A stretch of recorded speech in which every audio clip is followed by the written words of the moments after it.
Sneezer. Yo, yo, yo. Wow. Okay, I'm just going to give it a few seconds until I pop up here. Wow. It's the end of a work week. I am happy. All right, is this happening? It's been 30 seconds. Okay, here we are. Hello. Hi there. It's me. It's the Nazarite, bringing you that Hebrew lore from days of yore. So today I'm going to try and be over here. So the light will be... Okay, there we go. Hey guys. And gals. Although I don't know if any gals are here. Oh, Owl! There is a gal here. Look at that. Happy 4th of July. Happy 4th of July. So before I jump into continuing last night's chat, I'll read this one first. So happy 4th of July, says Owl. Hello to you. Hello, Robert. Hello, Sneezer. Hello, Owl. What's the 4th of July? It's the American Day of Independence. Oh.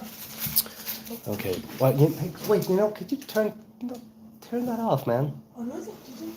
Could you please then? Oh, I thought you did. I was like, why is that light? It's never on.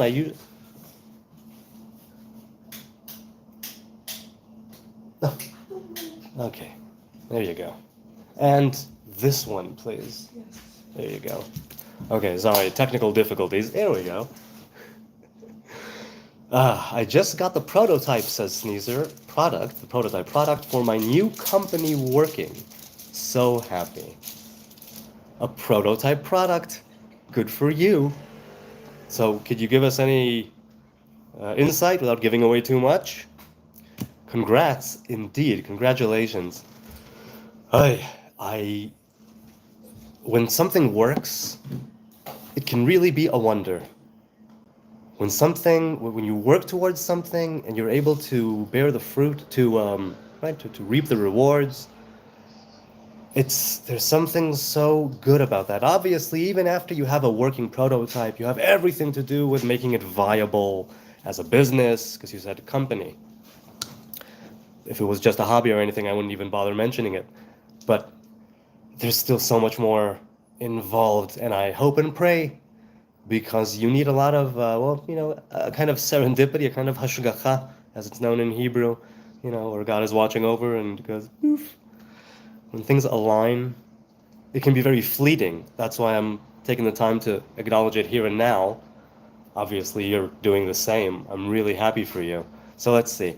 Basically, he says, I make customized AIs for people to leave as memorabilia when they die. Great idea, I think. Because I need to think it through. But it sounds like a damn good idea. And also to help mentally challenged. Let me ask you, because those are two very different audiences. And do you have two very different ways of going about it? Do you have two very separate... is it one product but two versions? Or is it that it's one for all and they could use it the way that they do, right? Where it's just one piece of, one AI. No, I'm sorry. You already answered that. I'm such a fool. You said customized. Okay, that makes... So you make them made to order. Is that it? Is it made to order? Hey, Tesla, ex-Tesla. God bless you. Here, let's talk about that. What do we mean when we say God bless you? So again, I don't know God, all I know is how God reveals himself to me, right through everything. That idea of when we say God bless you is making that connection, much like somebody who utters a blessing or a grace, we say Amen, and we sort of complete it. Because the idea of a blessing is that you're sort of pulling energy from a kind of pool that's already there. It's this capacity that you have. When you channel it towards somebody else, many times you'll find that you'll get what you want, many times being relative, right? And you'll be opening up a channel, if you will, to that other person that you're blessing. Because it's about, let's create a space for revelation to dwell. So a blessing, right, is that from one image of God to the other, saying, let's create that vessel. And I do it with the blessing, and somebody else does it with the acceptance, if you will, of the blessing, or the confirmation of it with an amen. And it's the coming together of two different names of God as far as the revelations of God are concerned. It's two different names that are involved there, and they come together. And that's the actual numerical value and gematria of Amen, 91. Okay, let's see. Are Nazarites allowed to use AI? Yes or no? I suppose if it's artificial intelligence at large, yeah, I use it at work. So I suppose so. The laws of the Nazarite ship do not pertain to technology as we know it now, but the vow still stands. So, cool. So happy 4th. God isn't real. Well, what do you mean by real? See? Because I don't know God. All I know is how God reveals himself to me. Right? Through Torah, through commandments, through anything and everything. Nature.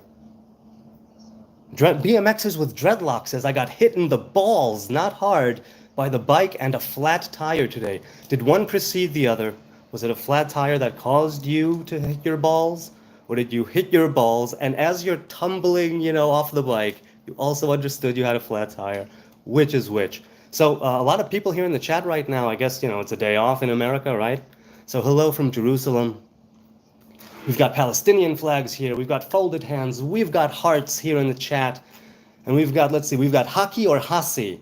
Are you in a rock band? No, I do play guitar, just chords, nothing more. What story you tell us? I'm new here. Well, it's the story we tell each other here in this chat. It's spontaneous chat on mainly spirituality, faith, religion, self-development through my eyes, right? Hebrew Nazarite in Jerusalem. And it's just open dialogue. If Snoop Dogg is white, well, he isn't. Hey, James, the last thing that I watched of Snoop Dogg was his reincarnated documentary. He did that a few years ago when he changed briefly to Snoop Lion. As I was watching that movie, at the time, he was still Snoop Lion. And I was wondering, is he truly going to keep the Rasta way of life? Has he embraced Rastafari? And as it turned out, he changed to Snoop Dogg shortly afterwards. No judgment, but I was curious about it when I watched the documentary of him flying to Jamaica, right, arriving in Kingston, that whole thing. So, lots of free Palestines here in the chat. Fine by me. Free Palestine from Hamas. And that's basically all I'll be saying about the war. So if you're here for, me to talk about the war, tough luck. Maybe sometime, not tonight, not today. Bro, Palestine, I don't Israel. Well, Mohammed, salam alaikum. And sunflower frog. There are those frogs in the Amazon that their habitat is like, just literally a few meters at times, or specific trees. That's fascinating. The Amazon has so many unique, species and organisms. You missed my message. Hey, Owl, so sorry. The chat is sort of here with pro-Palestine folk and with Mobile Cap Hat. Who else is here? Don Provolone. Love to Israeli homies. Much obliged. Thank you for the support. Good for you, Don. Good for us all. Who else is here? Arturo Hernandez is or was here. Let's see. Pratyush Raj, keep doing your thing, man. Can't wait to see you blow. To see me blow? How should I take that? What do you think, people? Am I gonna blow? I don't know. I don't know if I will blow. But carrying on right here. Are you atheism or Muslim, says Mobile Cap Hat. No, I am a Hebrew man. I am not an atheist. Well, I guess I'm a little bit of an atheist and a little bit of a Muslim, if you consider those two things to have to do with God, right? Or with revelation of God. I've had atheistic moments of really, where is God? There's no proof whatsoever, and prove otherwise. And between submission, which is what Islam literally means, right? Submission, if I'm not mistaken. And there have been times, and I do strive to submit to the will of God. And so I have my atheistic moments and my Muslim moments, if you will. I am from Jerusalem, Ushalim, El-Quds. Are you a Nazarene? You believe Yeshua, Isha is God or a prophet. So, Nazarene means of Nazareth, and I am not of Nazareth. And do I believe Yeshua is God. No, I do not believe Yeshua is God. Do I believe he is a prophet? I believe he potentially was a prophet. That's all I say about Yeshua. Amarula is from South Africa. South Africa. All right. By the way, because the marula fruit is only found here. Are we talking about the grapes? Are we still talking about the grapes? So about those grapes, I didn't get to do a lot of research on the grapes, but there's the, what is it called? Muscadine? Muscadine? How is it pronounced? Is it muscadine or muscadine? I'm not sure. Assalamu alaikum. Wa alaikum salam. Wa alaikum. You're not Peter Parker. No, I'm not. But I think if I was, I wouldn't hide it from my aunt for as long as he did. Now, I don't know how long he hid it in the comic book, if at all. I don't read the comic books. I know, if a movie here, a movie there. Not a buff or aficionado, just dabble in it.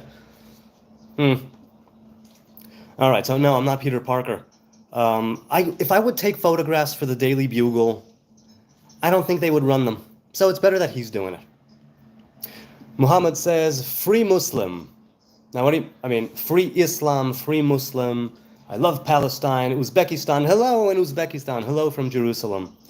People say the gayest stuff, said C.C. Leathercraft. Well, if by gay you mean joyful, then yes. And if by gay you mean homosexual, it's still the same answer. Yes, people say the gayest stuff. It's true. It's true. No, says BMXers, I don't really know what happened. So, to those of you just joining now, BMXers with dreadlocks hit his balls, not too hard, and had a flat tire on his BMX.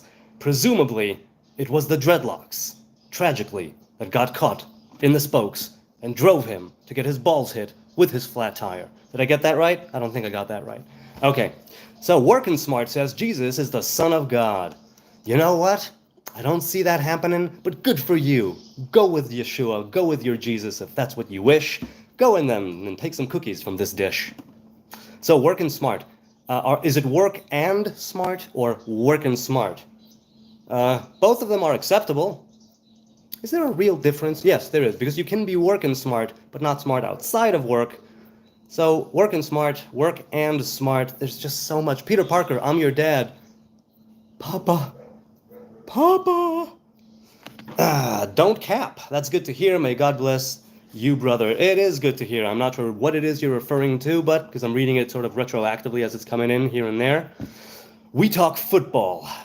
Hail! Is it hail, or did you say... Wait, there's no O. So it's just hail, says We Talk Football. So what kind of football? Is it soccer, right? European football? Or is it, American football? The last time I played American football was no time at all. I think I was 9 or 10. It was just in the neighborhood. It wasn't a real football, not even the child regulation size. But I fell and I got grass all over my jeans and it felt awesome. And I have played touch football a little bit. Just a little bit. All right, let's see. We keep going. In the chat here, Nabanit Sharma says, Shalom. There's a dude called Nick Sharma. I read his marketing newsletters. I suppose it could be the same Sharma. Hey, Nabanit, if you're still here, tell us about the family name Sharma. I'll try and catch it in the chat. What does Sharma mean? Because it might mean something very cool. Yeah. BMXer says, Free Palestine. Why? Did it cost you money? Yeah. I'm Uzbekistan. Well, I understand you're from Uzbekistan, and I said hello to Uzbekistan from Jerusalem. And, of course, we all know what Borat thinks of Uzbekistan. We shall not mention him again at this time. You're Snoop Dogg, James says. No, I am not Snoop Dogg. I'm not Snoop Dogg. When I was growing up in the 90s, and I was in my teens, I really, really loved what Dre and Snoop and all the others on the West Side were doing at the time. The beats, the synthesizers, the bass, the feel of it. And even though it usually was lyrically on content that didn't speak to me, the music kicked so much ass. It was too good to ignore. Way too good to ignore. Doggy Style is just a great album. And it's got those interludes, and it's just, when that came out, I was like, This, Dre producing it. Oh, you can argue again over the content of gangster rap and all that, and it's just it's offensive and a lot, not very virtuous. The music, the beats, it just did something for me. Go free them, Muhammad, instead of just typing, since you feel so strongly, says Peter Parker. And Speedrunner is a crying with laughter. Butt shite? No, it's either butt shit or bot shite or bot shit. Shite. Let's go with shite. Let's go with bot shite. Khurezi. I'm assuming it's a kh there, or Khurezi. What's up? I'll tell you what's up. It's Thursday night here in Jerusalem. It was a great day. The work week is done, and I'm here live streaming with you good people. It's 4th of July, and though I'm a foreigner, I'm a U.S. citizen living abroad, I think that, despite never having lived there for a long period of time, like I said, America is Israel's greatest ally, and there's a lot of merit and virtue to America, to its birth, and even if sometimes it misses the mark, don't we all? And the vision and that noble endeavor that is the United States of America. Like I said last night, right? That one nation, indivisible under God, with liberty and justice for all. And you can look at it cynically if you want. That's cool. But as somebody who hasn't lived there and who just knows the founding to the degree that I do, it's beautiful, that idea that they had in mind. I really do think so. I do think it has great potential. So I'm all for the United States. I'm all for July 4th, though I don't celebrate it. Faidan says, you are special. Thank you. I appreciate that. We all have our specialties. We all have our moments. The question is, when you are called to it, to reveal yourself more, will you follow the white rabbit? Will you go with it? Will you read the signs? Sank, bro, says Mohammed. Peter says, Speedrunner, he thought you were talking to him. I'm not sure. Wait, are you talking to me about talking to him? Oh, today's chat is unhinged. Good. It was way too formal before. Way too formal. Way too shackled. No, we don't want that. We want it unhinged. Why on a day like today, it's the thing to do. Unhinge. Let your hair down. Yes, let's do that. Let's metaphorically and physically let our hair down. Okay. Jesus fingered squirrels, said, inspired by Insomnia. I read the New Testament only once. I think I missed that part of the gospel. Or the letters. Or different sort of acts, if you get my drift. Muhammad touched goats, says inspired by Insomnia. All right. Now, I haven't read the Quran, and my ideas about Islam have been so warped by war, hatred, and just being born into a kind of catastrophe here in the Middle East, that I never bothered to read the Quran. It's something I want to do, but I'm still very, very, very affected in a negative way by my experience of Islam, and I know that that's not, in many people's eyes, true Islam. So I haven't known that other Islam. There were a couple of Sufi Muslims who used to come, who sometimes even do come to the chat, or tolerant, moderate Muslims, though, as I was saying, I don't know much about Muhammad. Do Jewish people have a heaven? What is it like? Says Nabanit Sharma. So what do you mean by heaven? We have a lower heaven and a higher heaven. If it's heaven as in paradise, as in Eden, in the Garden of Eden in Genesis, then yes, there is a lower Eden and a higher Eden. There's one that's spiritual, there's one that is more physical, there's one that is metaphysical. And heaven at this time is like a waiting room. It's a waiting room because we are still waiting to complete our task of going back to Eden and partaking of the fruit of the tree of life. We were banished from Eden, but the tree itself and its fruit were never forbidden. It was simply put under guard. And if we are able to merit it and get back there in righteousness and in truth, then those guards and the flaming sword will become a guide and a protection, and we'll be able to partake of the fruit of the tree of life as we were supposed to initially, and we will be able to have earned it, and that would have made all the difference. All right, let's continue here in the chat. Sneezer says, Al said to Sneezer, started your book, it's cool so far. So hey, is it prose? Is it more, in what's the format of the book? All right, let me know. Oh, amahula is booze. I thought it was a type of grape. My mistake. It's booze, but you missed my question. BMXers, I'm sorry. I missed many things in the chat. Thanks to the Most High, there are a few more extra people here. At one point, and maybe it was just a glitch, there were like 80-something or 90-something people in the chat who I'm assuming clicked on and clicked off or didn't click on at all, and it was just a glitch. At any rate, it was lovely to see that number jump. That's cute. Okay. God bless America, says Peter Parker, and no place else. Well, I can't agree with that. God's blessings is what you make of it. Certain things happen, people say, because God is paying very close attention to every single thing and every molecule, every atom, every string in the theory that is vibrating. God is making it happen immediately right now at this very moment all the time. And there's the philosophy and the approach and the idea, the school of thought that says no, that God has a more general view of things, and it's the human being who calls things to him or her as, depending on their merit and depending on their experience, depending on if they are kind, true, righteous, honest people. So that idea of God blessing everything right now and the idea of God having more of an overview, those two revelations exist because, like I said, they're not God. It's a revelation of God. Whenever the Bible says, like, the eyes of God, right, the arm, the finger, it's all revelations, likening it to us because we are the image of God. And so in that sense, it's the... When you speak, God bless. When we spoke of blessings just 5 minutes ago, right?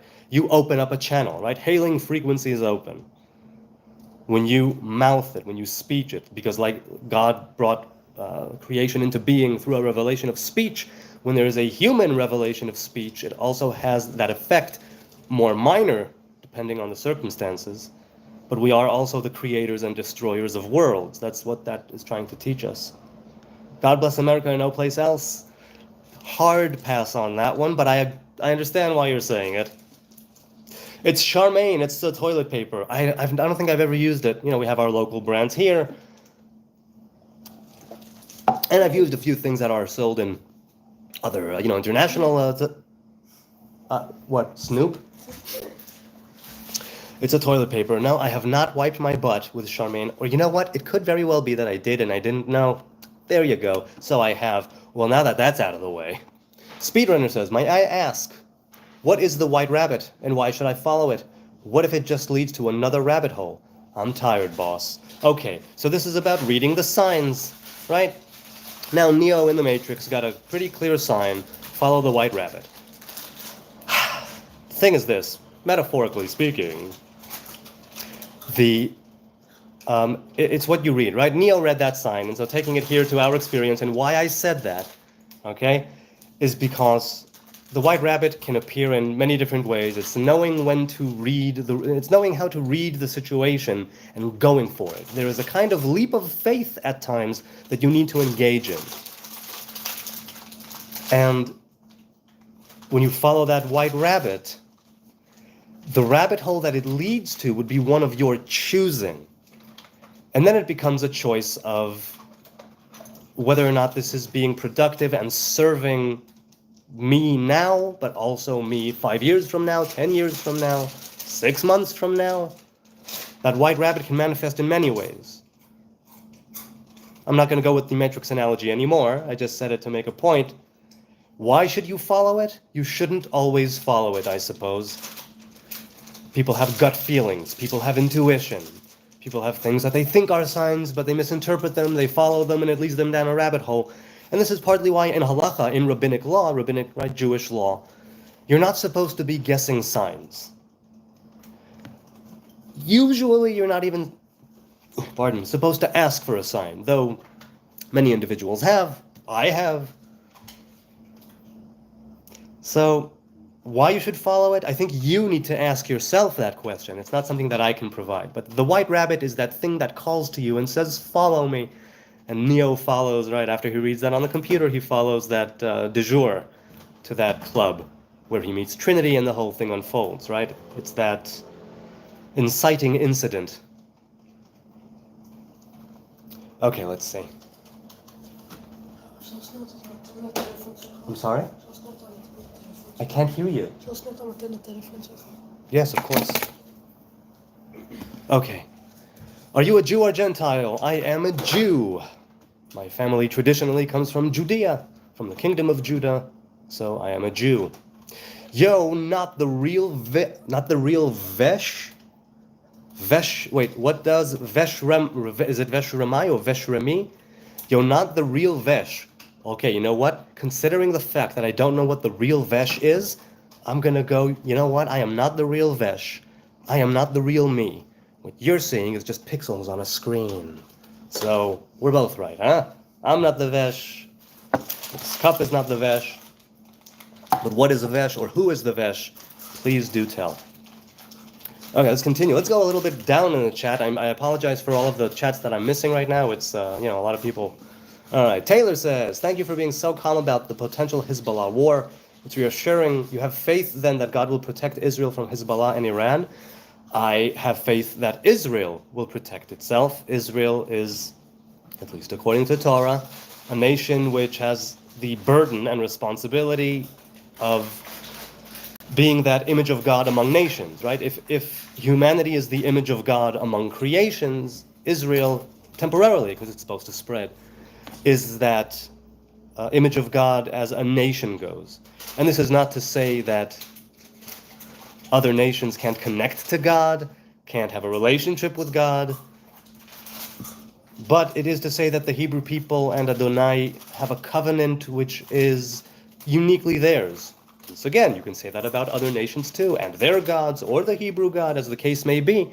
So I only reference Israel, and Israel is, it's been through so much. It's going through so much as a people, as a nation, as a kingdom, as a state.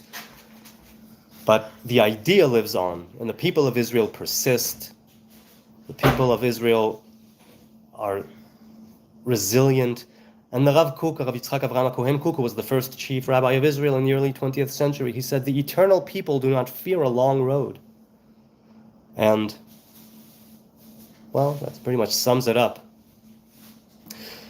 By the way, you still haven't read the chat from last night, says BMXers. No, I don't know if I will. I have other things to, things are going on here right now. He's not Jewish, he's Levitish. Well, yes, but I'm still Jewish because you speak Hebrew. Ken, אני דובר עברית רהוטה. Brahanu admasu. Yes, I do. I speak Hebrew. Format is highly unstructured. I modeled it to be similar to passing through a black hole. Well, what do you mean? I mean, when you pass through a black hole, all of the laws of physics break down completely. And so if it's highly unconstructed, it's like a post-literature, right? So then the question is, if it's post-literature, is the message you are trying to convey a message as such, or sneezer, is it more of like a feeling, a sense of something that you're trying to convey? Because if you're dealing with something unstructured or deconstructed, then you need to, I think, broaden your scope a little. So the question is, how did you convey the message or the feeling, if that's what you were going for? And I'm sorry if I go through the chat and I don't see it. You'll have to forgive me. 12 people here and 9 likes, and I'm loving every second of this.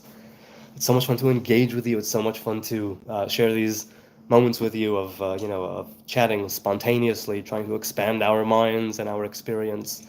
And as always, as far as I'm concerned, trying to bring it back to the here and now and practical application, or else it's just for naught. Because even though there is a lot of merit to the intellectual pursuit, the spiritual pursuit, if it doesn't come down to the physical world and you're not able to embody it, and that's not to mean immediately and hold yourself to the highest standard all the time, and it's gradual, but to be able to bring it down and integrate it, that's a great, great, great secret. Because it's such a shapeshifter, because you, in some ways, are also shifting all the time, and things are always in motion, very, very fluid. And when you choose a life of having a relationship with God, sometimes like in the prophets, right, where they're likened to a husband and wife and two lovers, Sometimes it really can be like that, where lovers quarrel, lovers make up, lovers change over time, and as they should, because they discover more of each other, mentally and physically. So it's difficult, but it's there's many blessings in that life. So passing through a black hole, everything is reconstructed, everything is unstructured. All right, let's see, did you give a... יהונתן, ישראל או פלסטיחרה? ישראל לגמרי, אבל שפלסטיחרה תיפטר מהחרה שבתוכה, מהחמאס, ויהונתן עם ה'. Good for you. אני תמיד אומר שצריך להיזהר מאלה עם ה', בלי שום סיבה. Okay, Sneezer, after all, what's the point? What's the point of repeating what has been done before? Hey, I concur. Look, you know what? First of all, there is a point to it. If you're going to start something new, often you need to know what came before and engage with it. Right? Who said it? Was it Picasso? Know the rules like a professional so you can break them like an artist. I think it was Picasso. Maybe someone else. So there is a point in repetition of what has been done before, but then the wisdom, right? That's experience, and from experience you gain wisdom, and the wisdom is to know when to break the rules and when to do the unconstructed literary thing. I am not a very learned or educated man, and so I haven't read things that are post-literature. I suppose the closest thing that I've seen in that sense that comes to mind immediately is Jonathan Safran Foer. I don't know what he's done recently, but I know he did, what is it? Exceedingly Close and Extremely Loud? Something to that effect. And a couple of others after that, and a book on veganism, which I know of, I haven't read. Okay. Robert is here. Swifty, hello Swifty. Is it Swifty as in you're a Taylor Swift fan? Is it Swifty as in you are very fast, you're quick, you're an athlete, short distance runner? Tell us, Swifty, why are you Swifty? All right. Speedrunner says, I'm from Cleveland, Ohio, for what's worth. Greetings. I work with many people here in Jerusalem who are from Cleveland, Ohio as well. So, I know a bit about, from their point of view, I know a bit about Cleveland. Why I heard tales of Cleveland earlier today at the company barbecue. Sneezer says, after all, what's the... Oh, I'm sorry, I read that one. Robert says, hey. Robert says, hey. Okay, let's see. Speedrunner says, so I choose the rabbit hole. And I choose the lie, if there is a lie. Thank you again. Let's put it this way. If you choose something in truth, and you are oriented by truth, guided by truth, then when things are lies, sometimes they will make themselves apparent, because when you shine a light in a certain direction, things which come into the frame, you'll be able to see them. Whereas if you're not shining a light there, you won't be able to see them. And when you're shining a light ahead, right, presumably truth is the way, and the way ahead, and it sort of beckons to you, I suppose, to some degree. We all have that feeling when we say something that's not true, that's false, and that's there to be that reminder there. So if there is a lie and you choose it, hopefully you will be able to recognize it as such sooner than later and take steps to remedy it. Because to lie and to falsify, to try to pervert things, warp things, that's just humanity. It's part of our, it's part of the good and the bad. And I'm guilty of certain things as well. When you try, as Dr. Peterson says, to warp the fabric of reality. But altogether, if you're aiming at the good and you're looking ahead, you'll be able to see things clearer. And so you'll be able to recognize things as a lie and take steps to remedy it and move to truth, right? What does the Psalm say? It says, move away from the lie, move away from good, and move away from bad and do good, seek peace and pursue it. Right? It doesn't say do good first. It says first move away from evil. And then that will be able to create that vessel for the good to immediately be drawn into. To be drawn into. Because you know what? There have been times, perhaps you know this from your experience, when I wanted not to tell the truth, but I got over it, awkwardness, shame, guilt, whatever it may be, and I told the truth. Not 100% of the time. The point I'm trying to make is that when I had that inclination to warp the fabric of reality, but I let it unfold, it has always graced me with a soft landing into that unknown. Difficult, but nevertheless soft. Because sometimes you're falling and you're not sure what's going to happen. So, if to choose the rabbit hole, to choose the right rabbit hole. You know, the Nazarite vow that I'm under, for instance, that's something that I'm taking, God willing, till the grave. And I'm diving headfirst down this rabbit hole of the Nazariteship. And there's no guarantee that this is going to provide me with anything, not even that which I sought to create or do, the change I wanted to make when I took this vow. But so far, and it's been close to 15 years, it's still the best thing I've ever done. And I think I chose the right rabbit hole. And since we're talking about knowing when and the lie, that other rabbit hole that I was already under before the Nazariteship called to me, before it presented itself to me, if you will, before I took this vow, I was in a different rabbit hole. And towards the end of that dive into the rabbit hole inside there, I wasn't enjoying the ride, and it felt like a certain lie. And for many, many moons and weeks, maybe years, I was going back and forth with myself on whether or not I should switch to a different rabbit hole because of things that presented themselves to me. That's how I knew it wasn't a lie. That's how I knew that I'm going towards a truth, and that I should leave that previous one, which was showing like tinges, you know, it was tainted with lies. Whereas the Nazariteship, it has a truthfulness to it and a wholeness to it. In my life personally, I'm not poo-pooing organized religion or Jewish orthodoxy, certainly not modern orthodoxy. But I knew that I had to leave that rabbit hole, or at the very least, share it, if you will, with this path as well. Okay, let's see. Ata Israeli. Yes, I am. I am an Israeli. I'm an Israeli living here in Zion. Speedrunner, thank you for the personal story, because now it's not an abstraction. Right. Look, things are not black and white. If something presents itself as a lie to you that is so blatant, so obvious, it could very well be that even you will go, oh, hell no, I'm going somewhere else now. But sometimes lies can be subtle. Sometimes it can be you embracing that lie a little bit in the beginning and lying to yourself, right? Thus, it kind of corrupts you a little bit, which is why when you are able to take yourself out and... Now, that idea of abstaining from bad and doing good, it doesn't apply, I think, to my personal experience, because I don't consider organized religion to be bad, but it has a lot more potential to be bad because it covers so much ground. So you can't fault it, right? Religion, spirituality is a revelation of the Most High. Religion is man-made, written by men, right? Not men and women, mankind, humanity, right? Written by men, in the tongues of men, for humans. Taylor asks, what is the main civil calendar in Israeli society? So the everyday calendar, let's put it this way, on our newspapers, on the websites, and in different businesses or whatever.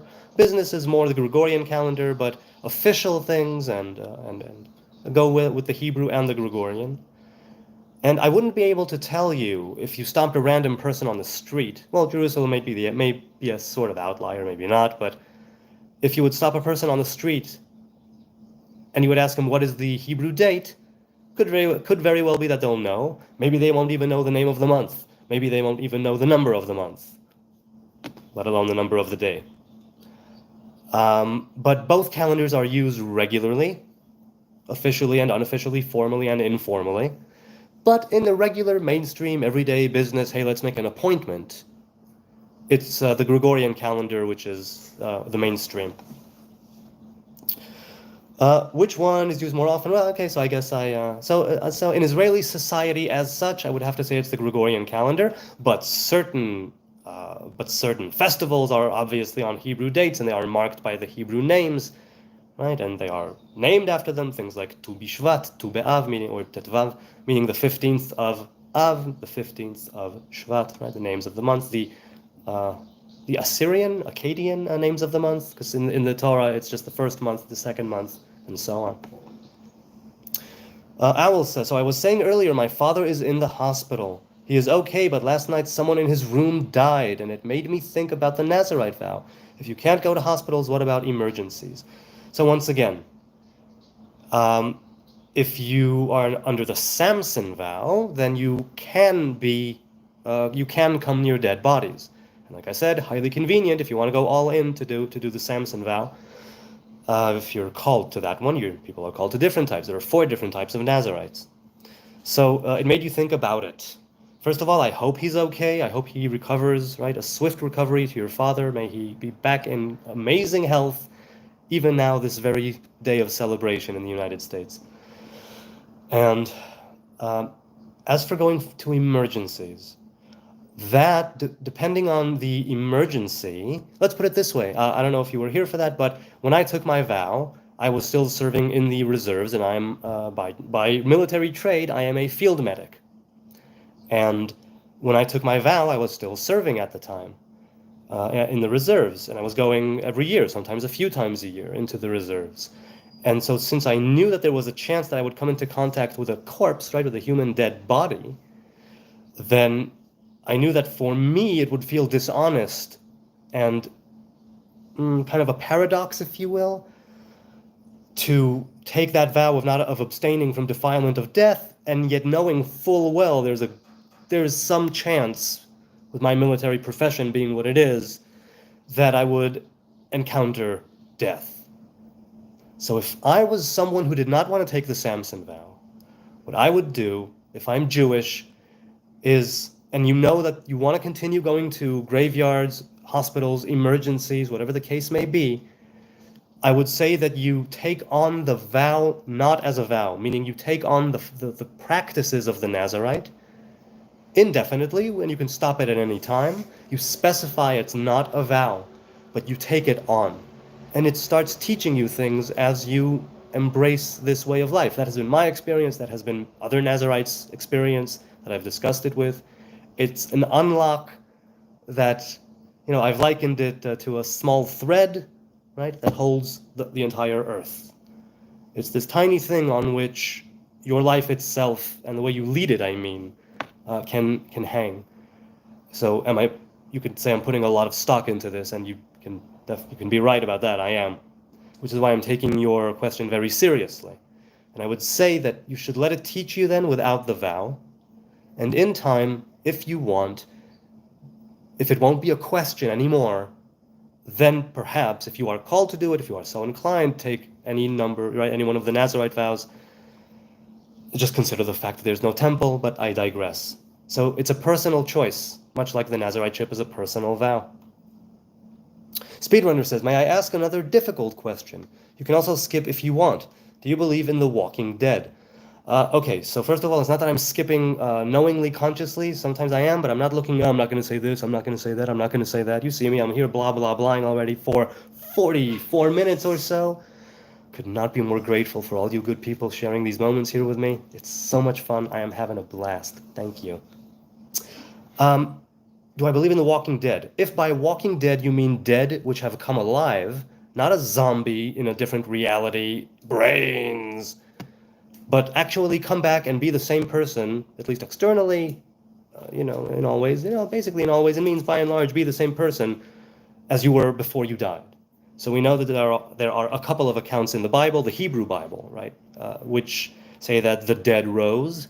One account where a person didn't die. 2 accounts, actually, Hanoch and Eliyahu. And so, do I believe in the walking dead? No. I believe the dead will be walking when we partake of the fruit of the tree of life. And it won't be the dead walking like zombies and, that post-apocalyptic nightmare. It would be truly living for the first time, right? Partaking of the fruit of the tree of life will show us a different life, one that was supposed to be ours initially, but we are now here in a world of good and evil. And so I can't even understand or fathom what that kind of life might be, but that would be the walking dead. So do I believe in that kind of walking dead? Yes, but I call them living. And do I believe in the zombie apocalypse kind of walking dead? I gotta say no, because in the Bible, twice that it did happen, it seemed that that person went on to live a normal life, changed perhaps in ways that I can't understand or that were not brought down in the text or the external teachings, but basically they, the kid that Elisha made come to life was referenced by Gehazi, Elisha's apprentice, when he was talking to the king. He's like, oh my God, this is the guy. I was just talking about him. Here's the guy. He's the guy who Elisha made come alive. Gehazi has a sorry-ass tale. Oh, man. Okay, let's see. Robert says, I get a lot of people saying it's too hot for a beard or long hair. So you ever get that? No, not really. Not really. It's funny. You asked me if people talk about my dreads, and yesterday, BMXers asked me if people stare at me at the gym, and today someone at the gym asked me about my dreads. Freaky. Okay. BMXers says it won't exist on the renewed earth, Olam Haba, the world to come, or the coming world, which tells you what God thinks about it. Right? So the death will not exist. Okay.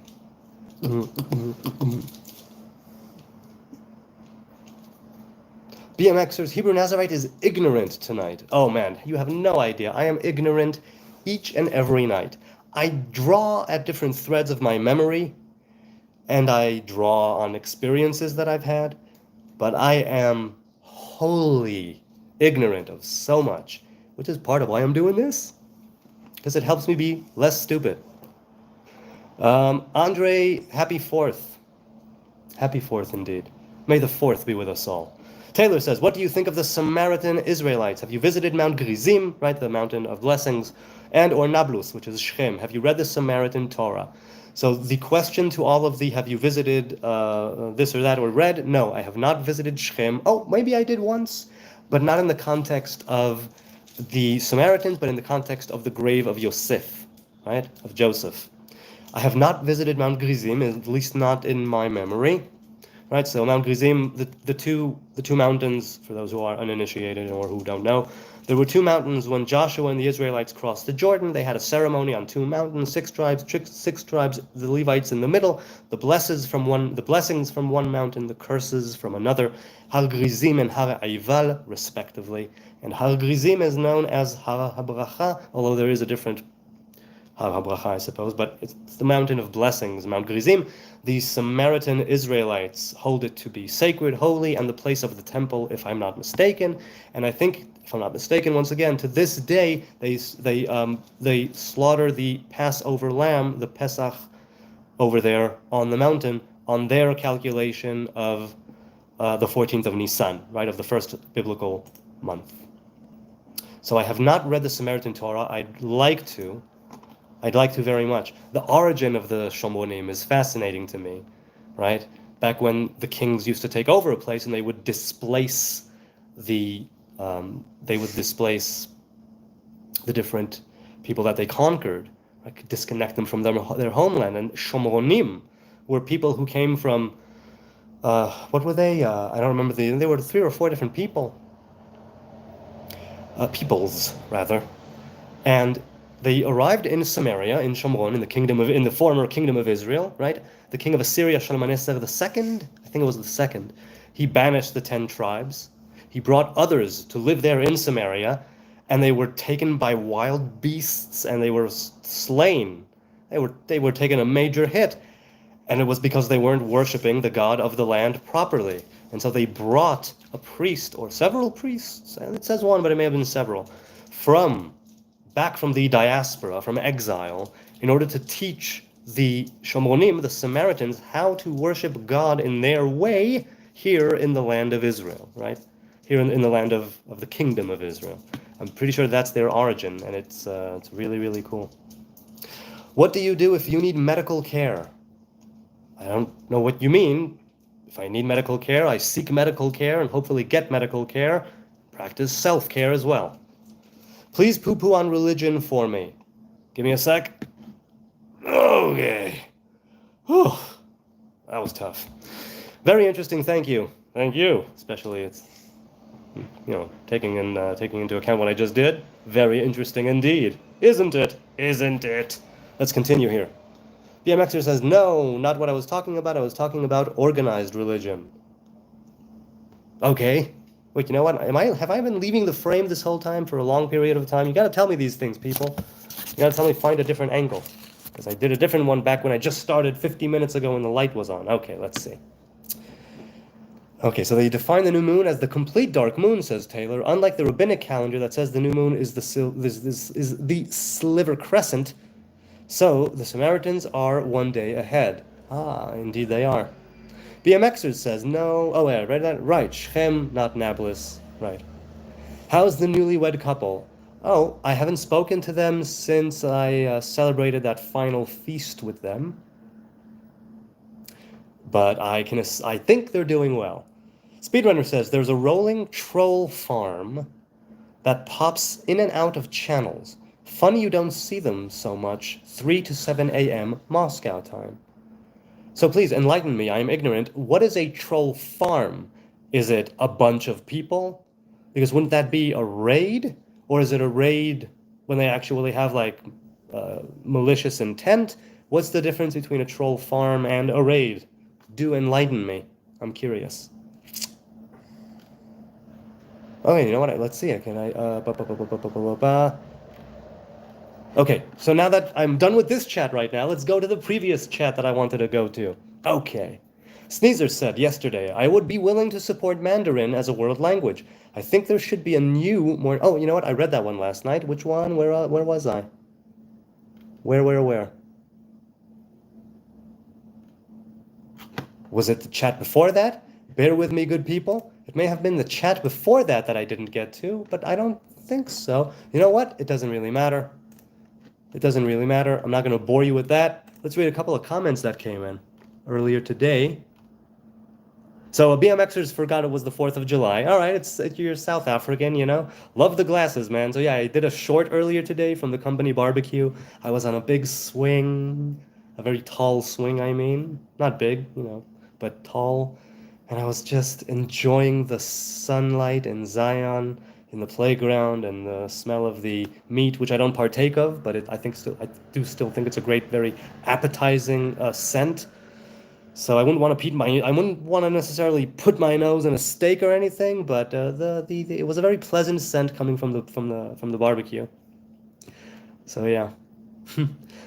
BMXers said Mandarin, really, right? So I said I can see why Mandarin might be the world language in the future. People said it will be Spanish. And so BMXer says Mandarin, really, why do you think that is? And I said because a ton of folks speak it, right? A lot of the world is Chinese, and people who speak English are having less kids. I said, meaning as a group, I think even as an international language, those who do treat it as an international language, the bulk of them, I think, are having less kids. But I told them I might be way off, so I honestly don't know. Usal gave his thanks. I had a back and forth with a short one with Carl Kidwell 9573, who said, "What a hideous specimen," and a throwing up emoji on my short yesterday, to which I agreed, yes, I am 50 shades of hideous. And then Learn Edit for me said, you look like Ari Schaefer and Jerry Seinfeld's cousin who never left for America. So, you know, I do enjoy comedy, so I took that as a compliment. I enjoy Seinfeld's comedy more, right? If I'm not mistaken, Ari Schaefer, I might be mistaken, but I think he's also a comedian, right? If I'm not mistaken. I think I actually saw him on Netflix at some point, a special of his. By the way, did you see my comment he says about alcoholism earlier? Right, so BMXers and I were talking in the chat and in the comments a little bit on how when the Bible speaks of drunkenness, right, it's not speaking of alcoholism, but it is speaking of that kind of drunkenness where you would be like it would damage you. It would cause you damage, right? Because you can measure alcoholism, right? Let's say according to the DSM-5, right? If I'm not mistaken, it's in there. So that has like a metric to it, right? You can measure it in some ways.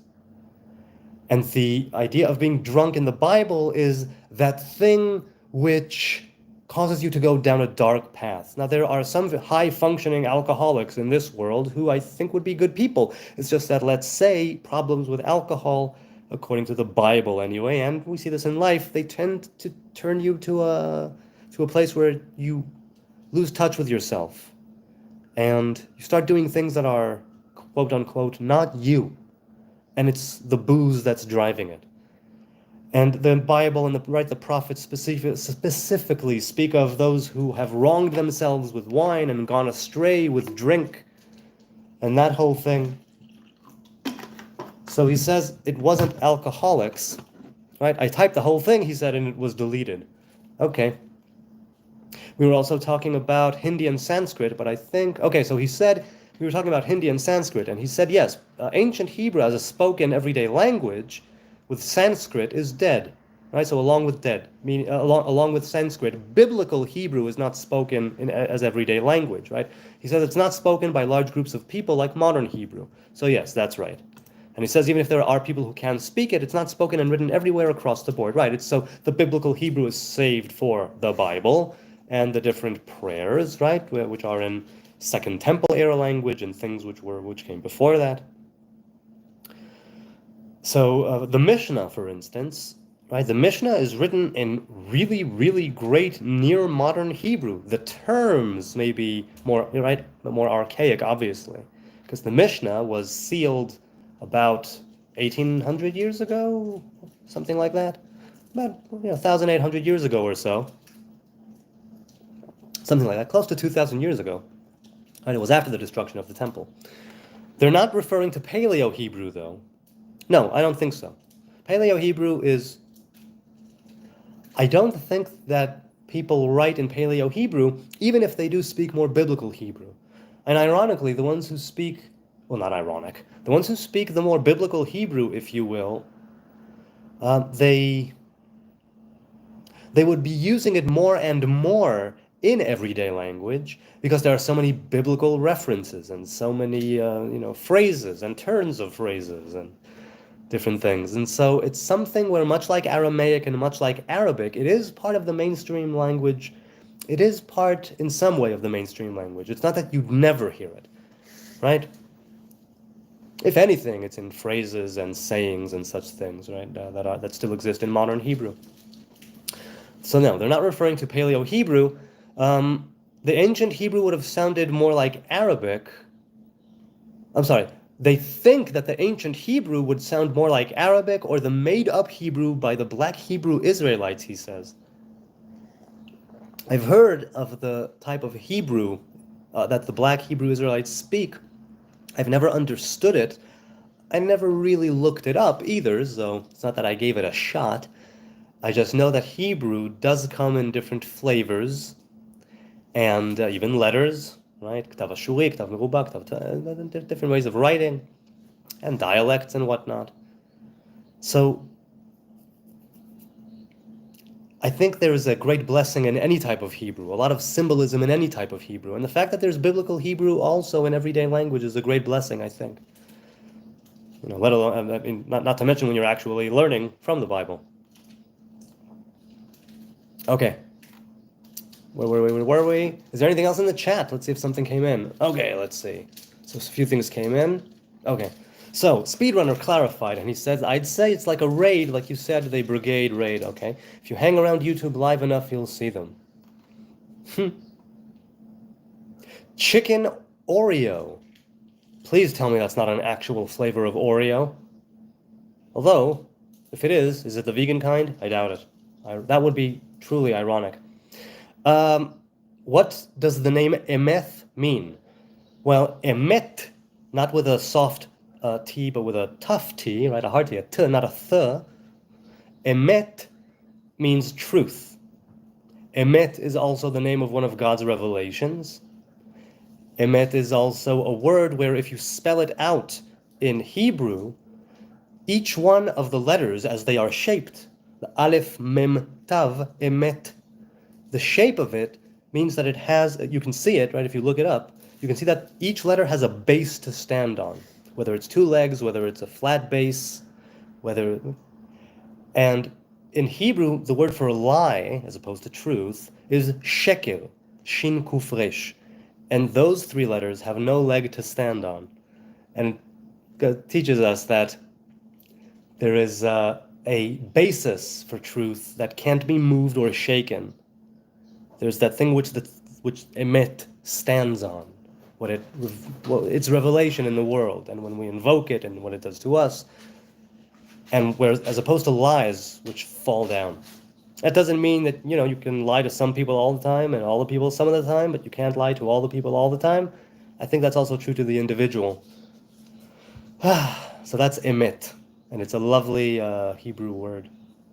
Again, it is speaking of alcoholics. BMXers, you keep going back and forth, and I think now you're just trolling me. I think now you went back and forth in the chat, if I'm not mistaken. You went back and forth in the comments. And though I don't actually mean it, because I know you're not a troll, obviously, but you are trolling me right now. You keep going back and forth, all right? It's no good. Have you ever had buffalo tempeh tacos? One of my favorite vegetarian dishes. No, I've only had tempeh maybe once or twice in my life. I'm more of a seitan and tofu person, and it's not that I didn't enjoy it, it's just that I don't come across it too much. I should definitely start eating it more, making it more. Ari Schaefer, yeah, he's a funny man. Yeah, okay. Right. Oh, he had the special that I saw him in was the one about his Judaism. What was it called? Was it about his yeshiva years? I don't remember. I think, look, for all I know, all of his specials are about Judaism, but it doesn't make sense. I think this one specifically was about Judaism. Nope, drunkardness, says BMX, at least measured, reveals the real you. Yes, that's also why you're supposed to drink on the holiday of Purim. The feast of Purim is one where you're supposed to get, some say drunk, some say just drink a little bit more than you're used to, some say drink until you feel sleepy and then go to sleep, lose consciousness that way as opposed to blacking out on the floor. So the drunkenness that reveals the real you, and that's also part of why the scroll of Esther, which is read on the feast of Purim, on the holiday of Purim, does not mention God's name, because it's hidden. And you, when you drink on Purim and are able to do it, righteously and truthfully and elevate yourself, you then are able to reach higher. And you're able to get to that place where even if something is hidden from you, you are able to go so high that you break that glass ceiling and are able to perceive it. Speedrunner says, may I ask, do you study Kabbalah as a Nazarite or no? So I am a student of the Tree of Life. I wouldn't say I study Kabbalah, I read Kabbalah. And I have had, in the past, I've learned with masters, not in recent years. In the recent decade, I've been learning more on my own from one book, primarily. And so you can say I study Kabbalah, yes. And it's not as a Nazarite, it's as a Hebrew man. I've been interested and into Kabbalistic teachings, if not studying it, into Kabbalistic teachings since I was 16, maybe 15, no, 16. All right, later I'll rewind. Oh, hello Radar, you're back, or you were here, or you weren't here, I don't recall. Okay, hey Speedrunner, give me another vegetarian dish, or hit me with another questions. I must say, I'm enjoying your questions, all your questions obviously, but Speedrunner is a new guy, so, I like to see new people here engage with me and cause me to think and put me on the spot. BMXer says, nope, just in the comments, and you're just confused. Okay, then my apologies. I am confused with all the different chats, and I'm reading, ones from 2 days ago and yesterday, and, sometimes, 2 days ago, sometimes just yesterday. Speedrunner says, I'm curious, because sometimes I can relate to chesed, but I don't really understand it. Well, okay. Chesed means giving, right? Chesed, if we're likening the balance to the two hands, right? Chesed is the right hand, what's known as the chamsa, depicted as the chamsa, the hand that's always open, the hand that's always giving. Chesed is a revelation of God which was embodied in a human being, in Abraham. He was Avraham ish hachesed. He was called Avraham Ohavi. Avraham, he who loves me. Because love Chesed is also known as, in one English translation, as loving kindness, which is why it's attributed to Abraham. Because Abraham was the Hebrew man, right? There were Hebrew traditions reaching back to Evil, right? The origin of Hebrew, Evil. But Abraham and the covenant of Abraham, the covenant between the parts, he was able to reach that and embody it, right? Chesed.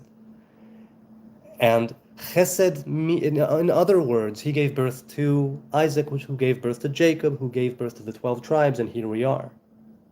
And it means that it was a kind of key. It was a gateway. As you may or may not know, the 3 top revelations and the 3 7 lower revelations, what makes them come together, and the first of the 7 is Chesed, because potchim b'zchut tchila, as they say in the Talmud, or is it in the Mishnah, right? You first open up. You be vulnerable. You give. And that can be the thing which is the unlock to going all the way down to Malchut and being able to unify, right? And being able to bring the tree of life together. When you embody Chesed, it means, practically speaking, giving charity. It means being somebody who welcomes people with a, if the situation is, unless the situation is uncalled for it, right? With a smiling face, a welcoming face. It means being able to let the small stuff slide. Now, there is some, because it's the lower 7, then it means that there is a little bit of gvura, a little bit of left hand in the right, and a little bit of right hand in the left. Right? There's a facet of Chesed which is affected by the next sphira, the next revelation of judgment and the left hand, meaning sometimes it's what's called tough love. That would be the immediate association I have. So to not understand Chesed, I'm curious how you relate to it. See, because let me ask you this, practically speaking, right? Forget all the tree of life stuff. Are you a charitable person? Are you a giver as opposed to a taker? How would you define yourself? Are you somebody who is a people pleaser to some degree, but who also knows how to stand up for oneself, right? For him or herself? Okay, yet basically all religion says BMXers is against drunkardness. So you mean just being drunk, not alcoholics. So yes, okay, now we understand each other. Forgive me, we went back and forth here, but now I understand what you're saying. Okay, so yes, I haven't done the research, but I'll take your word for it. All the religions are against it except for Judaism, which I think speaks to how Judaism treats the world. Meaning even this thing, which can be so destructive and so nasty and badly inhibiting, it can also be elevated because it's on us. We are the individual. We have free will. We have the choice of where to take the drink. We have the choice of where to take the alcohol. So yeah, go Judaism. Speedrunner, by the way, if I was just talking out of my ass here and saying things that have nothing to do with your perception of Chesed, please forgive me, be more precise, just give me a bit more, right? Tell me a bit more about how you don't relate to it or do relate to it. Great question. I'm not sure, he says. I'm still learning about the tree of life. I suspect because I thought it was associated with study and teaching. Well, with study and teaching, I think it would be emet, actually, right? I think it would be emet because emet has its origin, right? Emet is tiferet, that's its nickname. And tiferet has its root in the crown, in keter. So even though it's entirely different and a revelation that's on the lower 7, it can reach all the way up there. All the way up. And study and teaching means being able to know when to be the apprentice, when to know the master, when to be the apprentice, and how to be a master. And that has to do with Torah, because Torah means guidance, hora'ah. It means to show the way. That's why it's called oraita in Aramaic. It shows the way, it teaches you. So study and teaching are associated with emet. Study and teaching are associated with Torah. The written Torah, the oral Torah is represented more in Malchut, but the point still remains. That's still a continuation all the way from the crown. So study and teaching, if you will, runs across the board from crown to kingdom, because study and teaching is making yourself vulnerable to learning, exposing your ignorance about something. That's how you learn. Going through a bitter experience. That's how you learn. And study, right? I mean, these are things that teach you. And as for study, if you don't learn, how will you know? It's a very simple question, but it's, we're always rediscovering it, because there's always more to learn. But if we're talking simply of like Jewish law and halacha, you know the halachas, you know what to do. It's halacha, it's right there, you learn it, you practice it, you repeat it, it's yours. But if we're talking more about study and teaching as an idea, right, kind of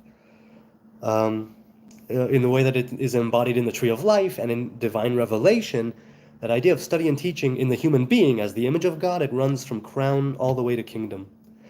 And like the word emet, it's exactly that study, that teaching, that endeavor, that search, that discovery, that humility, that vulnerability that you are able then to stand on. And that's why the letters emet, aleph, mem, tav have a strong base, right? Or two legs. Robert says, not to the point where you say, blessed is Haman and cursed is Mordechai, blessed is Mordechai, kill Amalek, happy 4th, y'all. So I was at that point, truly, once in my life. Other times maybe I've said it in jest, maybe not.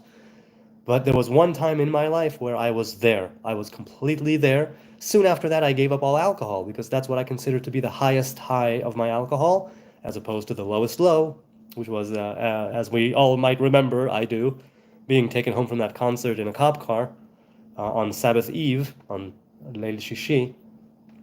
So I was at that point, and I can see why you would say not to that point. And as I said, halacha doesn't mandate you get drunk. Halacha does not mandate you get blackout drunk. Halacha doesn't mandate that you utter this phrase, blessed is Haman and cursed is Mordechai. And there are differences of opinions and controversies over the nature of drinking, how much you should drink, as I mentioned before. And it's better to abstain. It's better to abstain and not take the risk of you, being carried home in a cop car. No, that wasn't on Purim, but you get the idea. I did reach my highest high as a drunk on Purim. So that's partly why it was so easy for me, it was very easy for me to give up alcohol when I did. Speedrunner says, insofar as my understanding, I wouldn't claim to know more than anyone else. I probably know less. Hey, I feel the same way. I feel the same way. It's truly that metaphor of the elephant, right? Where, a few people with a blindfold are standing around an elephant, and each touches a different part of it, right? So if you're touching it from here, you would say, if you're touching the trunk, you would say the elephant is a tube-shaped organism that's like a giant worm, right? And if you're touching the tail, you would say, no, it's a very small worm, but it is tube-shaped, right? If you're touching the skin, you would say that it's rough and that it's, right, it looks like this, it feels like this. I mean, no, it looks, they're blindfold. You know what I mean? We're all describing different ideas of the same collection of thought. So there are certain things we know more about and certain things we know less about, and I strive to be less stupid. That's what I'm going for, to be less stupid. Speedrunner says, thank you. I hope I answered your question even a little bit. Maybe I did, maybe I didn't. You know what? Should I go back and see if there was anything from the beginning that I may have missed, or something that I need to speak of? I'm curious now. Wow, this chat was really, really great before.